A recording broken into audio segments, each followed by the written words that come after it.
I want every youngster to become like Arjuna.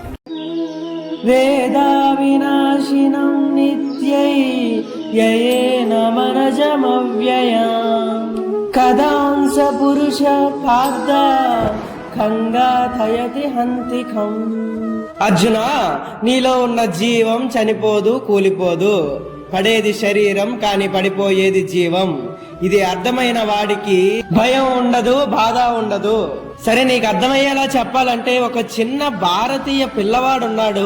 పెద్ద ఇల్లు, చిన్న జీవితం. చాలా సార్లు ఓడిపోయాడు, చాలా సార్లు పడిపోయాడు. కానీ పడిపోలేదు అతని ధైర్యం. ఒకరోజు అదే అబ్బాయి భారతదేశ రాష్ట్రపతి కూడా అయ్యాడు. పడిపోయింది అతని పరిస్థితి, కానీ పడిపోలేదు కదా అతని ఆత్మ ధైర్యం, అతని మనస్సు. ఆత్మ బలంగా ఉంటే నువ్వైనా, నేనైనా, అర్జునుడైనా, అబ్దుల్ కలాం గారైనా నిలబడతారు.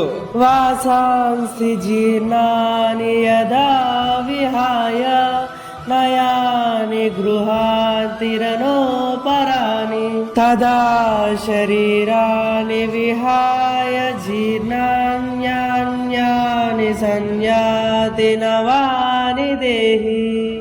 ఇంకా కృష్ణుడు అర్జునుడికి అర్థమవ్వడానికి మరీ మరీ చెప్తున్నాడు, మనిషి పాత బట్టలు వదిలి కొత్త బట్టలు వేసుకున్నట్లు ఈ శరీరం కూడా ఒకరోజు వదిలిపోతుంది అర్జున.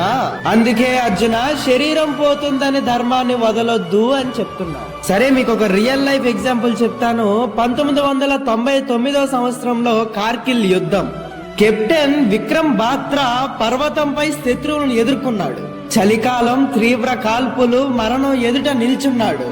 జూలై 7, 1999 అతని శరీరం నేలపై పడిపోయింది. యుద్ధంలో ఒక భారత సైనికుడు దేశం కోసం ప్రాణాలిచ్చాడు. అతని శరీరం పడిపోయింది, కానీ అతని పేరు ఇంకా బతికే ఉంది.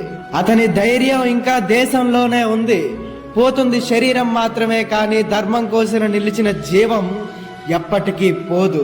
ఇదే కృష్ణుడు చెప్పిన సత్యం. హరే కృష్ణ. మీరందరూ ఎంత చక్కగా అయితే రోజు వింటున్నారో అలాగే మీ ఫ్రెండ్స్ కూడా వినాలనుకుంటున్నాను. మీరందరూ మీ ఫ్రెండ్స్కి షేర్ చేయండి. వాళ్ళందరికీ యూజ్ అయ్యే విషయమే నేను చెప్తున్నాను కాబట్టి అందరికీ చేరాలని నేను కోరుకుంటున్నాను. హరే కృష్ణ.